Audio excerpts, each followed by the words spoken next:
नमस्कार। भारत में ब्रिटिश साम्राज्य आखिर कैसे फैला? आज के इस एक्सप्लेनर में हम इतिहास की इसी पहेली को डिकोड करने वाले हैं। बिल्कुल, और मजा तो तब आएगा जब हम इसे एक तेज तर्रार Q&A यानी प्रश्नोत्तरी के रूप में समझेंगे। हम दोनों मिलकर कुछ कमाल के ऐतिहासिक सवालों के जवाब ढूंढेंगे। तो बिना किसी देरी के चलिए शुरू करते हैं। तो शुरुआत करते हैं एक ऐसे ट्रिकी सवाल से जो अच्छे अच्छों को फंसा देता है। क्या जैतपुर, बघाट और झांसी के विलय के वर्षों का एकदम सटीक मिलान करना मुमकिन है? सच में ये तारीखें अक्सर दिमाग घुमा देती हैं, लेकिन फिक्र मत कीजिए, आज के इस सफर में आगे हम इस गुत्थी को पूरी तरह सुलझाने वाले हैं। और हाँ, आगे बढ़ने से पहले बता दें कि आज के हमारे सारे सवाल और तथ्य हवा हवाई नहीं हैं। ये पूरी तरह से सिर्फ एक ही सोर्स पर टिके हैं। पाठ 4, भारत में ब्रिटिश शक्ति का विस्तार। एकदम सही। हम सीधे इस स्टडी मटेरियल के जो ऑब्जेक्टिव सवाल है यानी MCQ उनकी गहराई में उतरेंगे और हर एक फैक्ट को बारीकी से समझेंगे। तो आइए सबसे पहले चलते हैं भाग 1 की तरफ, ब्रिटिश विस्तार की शुरुआत। मेरा पहला सवाल सीधे सोर्स मटेरियल के प्रश्न क्रमांक 27 से है। सोचकर बताइए, बंगाल में द्वैध शासन प्रणाली यानी डुअल गवर्नमेंट आखिर किसके द्वारा लागू की गई थी? चलिए जरा ऑप्शंस पर नजर डालते हैं।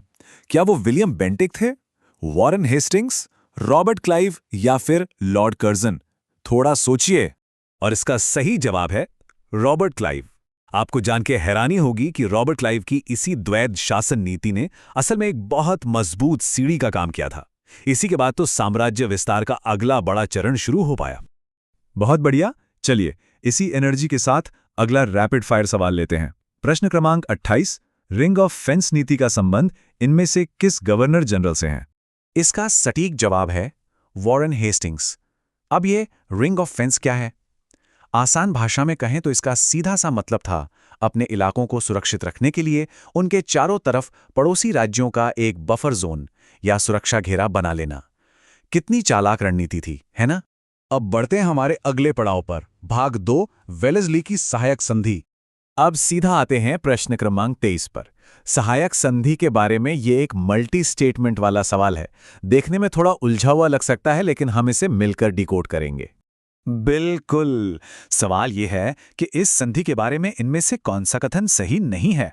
ऑप्शंस हैं: दूसरों के खर्च पर एक बड़ी सेना बनाए रखना, भारत को नेपोलियन के खतरे से सुरक्षित रखना, कंपनी के लिए एक नियत आय या फिक्स्ड इनकम का प्रबंध करना, या फिर भारतीय रियासतों पर ब्रिटिश सर्वोच्चता स्थापित करना। तो यहाँ कैच क्या है? मुख्य बात यह है कि विकल्प सी गलत कथन है।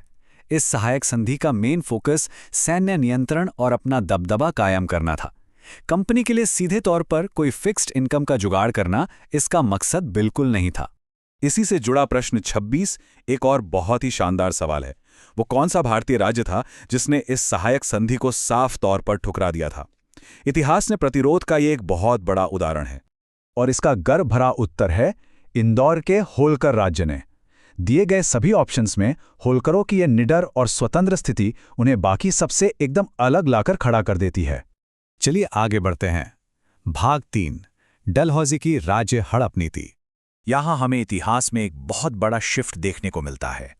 एक तरफ तो थी वेलेस्ली की सहायक संधि, जो संधियों का सहारा लेकर अप्रत्यक्ष यानी इनडायरेक्ट कंट्रोल रखती थी, और दूसरी तरफ आया डलहौजी का व्यवगत का सिद्धांत या राज्य हड़प नीति, जिसका सीधा और साफ मतलब था जिन राज्यों का कोई अपना उत्तराधिकारी नहीं है उन्हें सीधे ब्रिटिश साम्राज्य में मिला लो, कोई बीच का रास्ता नहीं। और अब समय आ गया है हमारे एक्सप्लेनर की शुरुआत वाले उस उलझा देने वाले मैचिंग सवाल पर वापस लौटने का।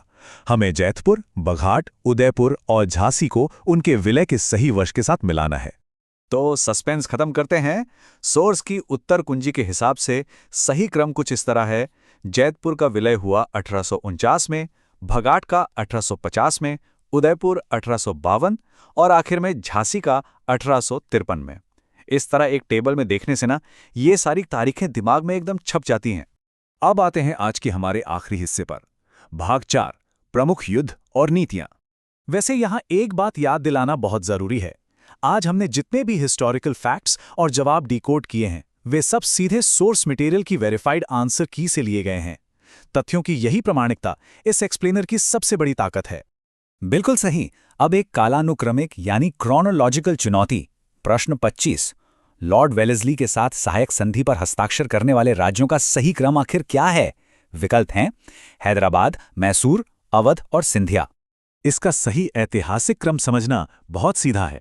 सबसे पहले हस्ताक्षर किए हैदराबाद ने, उसके ठीक बाद मैसूर, तीसरे नंबर पर अवध और अंत में सिंधिया ने। इस टाइमलाइन को याद रखना बहुत काम आता है। तो कुल मिलाकर ये था एमसीक्यू के जरिए द्वैध शासन से लेकर राज्य हड़प नीति तक का हमारा एक बेहद व्यवस्थित और दिलचस्प सफर। एकदम। जब हम स्पष्ट विजुअल्स और एक अच्छे स्ट्रक्चर का इस्तेमाल करते हैं तो कितने भी मुश्किल ऐतिहासिक तथ्य क्यों ना हो, उन्हें याद रखना सच में चुटकियों का खेल हो जाता है। आज का एक्सप्लेनर खत्म करने से पहले सोर्स के प्रश्न क्रमांक 21 से एक सवाल छोड़कर जा रहे हैं। जरा सोचिए, अगर डलहौजी ने बिना उत्तराधिकारी वाले राज्यों को हड़प लिया था तो लॉर्ड कॉर्नवालिस ने कौन सा युद्ध लड़कर अपनी अहस्तक्षेप की नीति का ही उल्लंघन कर दिया था? है ना कमाल का सवाल। इसका जवाब ढूंढने के लिए एक बार फिर से सोर्स मटेरियल की ओर रुख जरूर कीजिएगा और इतिहास को डिकोड करने की अपनी इस शानदार जिज्ञासा को हमेशा ऐसे ही बनाए रखें।